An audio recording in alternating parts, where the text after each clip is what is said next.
Bonjour à tous, ici Maxime Bizot, je suis le fondateur de fiche-droit.com et je vous souhaite la bienvenue dans cette toute nouvelle vidéo dans laquelle on va parler du droit à l'image. Alors sans plus attendre, c'est parti. Qu'est-ce que le droit à l'image? Le droit à l'image, c'est le droit dont dispose toute personne de s'opposer à la diffusion de son image sans son consentement. L'image désignant la représentation visuelle de la personne, la représentation de ses traits. Donc par exemple, on va avoir une personne qui va être photographiée ou prise en vidéo alors qu'elle se trouve quelque part, que ça soit dans un lieu privé ou dans un lieu public. Et cette photographie ou cette vidéo, elle va ensuite être diffusée publiquement. Par exemple dans un magazine, dans une émission de télévision, sur un site internet ou bien par exemple sur un réseau social.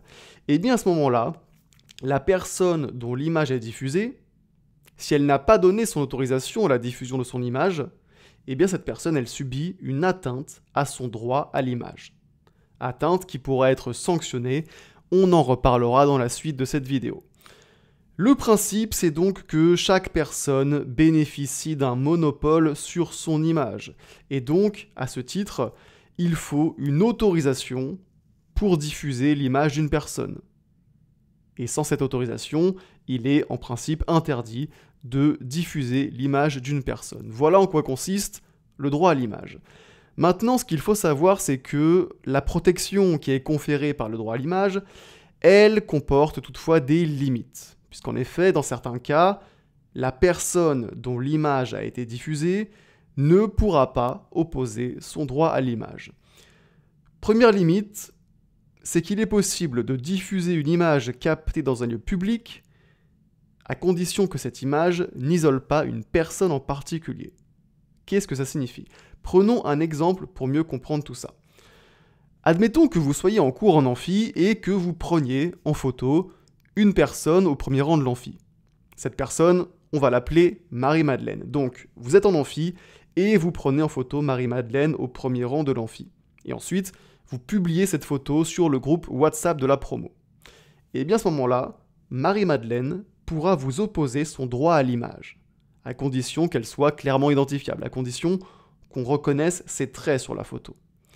En revanche, si vous prenez en photo l'amphi de manière générale, et qu'on voit une foule d'étudiants sur la photo, dont Marie-Madeleine, et bien à ce moment-là, Marie-Madeleine, elle n'aura pas de droit à l'image à vous opposer, puisque la protection qui est conférée par le droit à l'image, elle n'a vocation à jouer que lorsque l'image de la personne est isolée. Sur cette photo, par exemple, il y a bien une foule d'étudiants, et donc aucun d'entre eux ne pourrait vous opposer son droit à l'image si jamais vous diffusiez cette photo sur le groupe WhatsApp de la promo. Ensuite, le droit à l'image connaît deux autres limites qui sont liées au droit à l'information du public. Puisqu'en effet, personne ne peut s'opposer à la diffusion de son image si le public a un intérêt légitime à être informé. La première de ces limites, elle concerne les personnes publiques, les personnes célèbres. Alors bien entendu, ces personnes ont un droit à l'image comme toute autre personne. En revanche, leur droit à l'image doit se concilier avec le droit à l'information du public. Et donc, la diffusion de l'image d'une personne célèbre dans le cadre de ses activités publiques ne nécessite pas d'autorisation et n'est pas constitutive d'une atteinte au droit à l'image.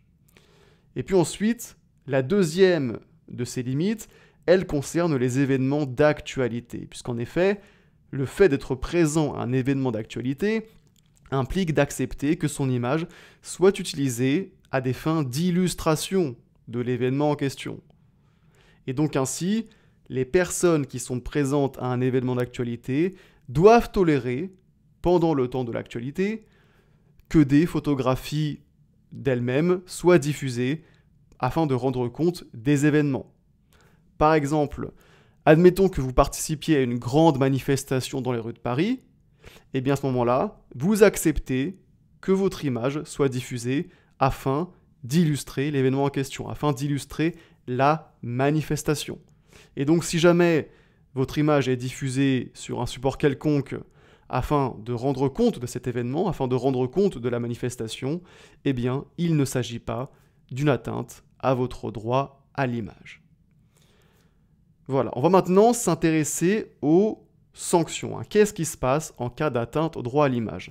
Juste avant, petite parenthèse, n'oubliez pas que si vous voulez réviser efficacement le droit des personnes, vous avez dans la description de cette vidéo mon pack de fiches de révision en droit des personnes, qui contient 20 fiches de révision qui sont claires, qui sont synthétiques et qui résument parfaitement le droit des personnes. Avec ce pack de fiches, vous allez donc pouvoir réviser efficacement le droit des personnes, vous allez également pouvoir mieux comprendre la matière, et donc, si ça vous intéresse, vous avez le lien dans la description de cette vidéo.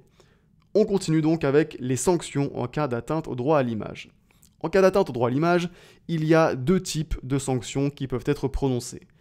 Des sanctions civiles et des sanctions pénales. En ce qui concerne les sanctions civiles, il faut savoir que l'atteinte au droit à l'image est sanctionnée sur le fondement de l'article 9 du Code civil, qui protège le droit au respect de la vie privée.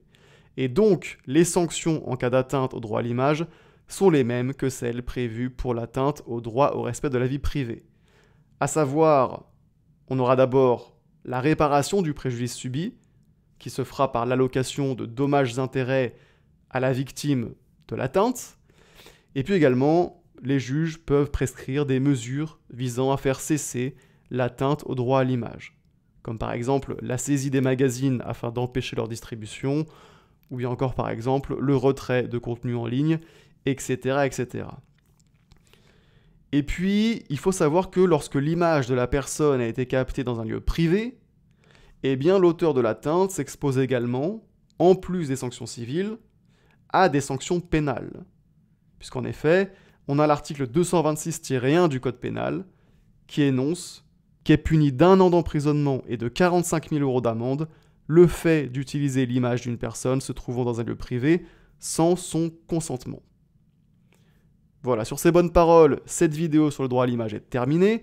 J'espère qu'elle vous aura été utile. Si c'est le cas, mettez-moi un petit like, ça fait toujours plaisir et ça m'encourage à faire connaître mon travail à plus de monde. Et sur ce, on se dit à très bientôt pour une prochaine vidéo.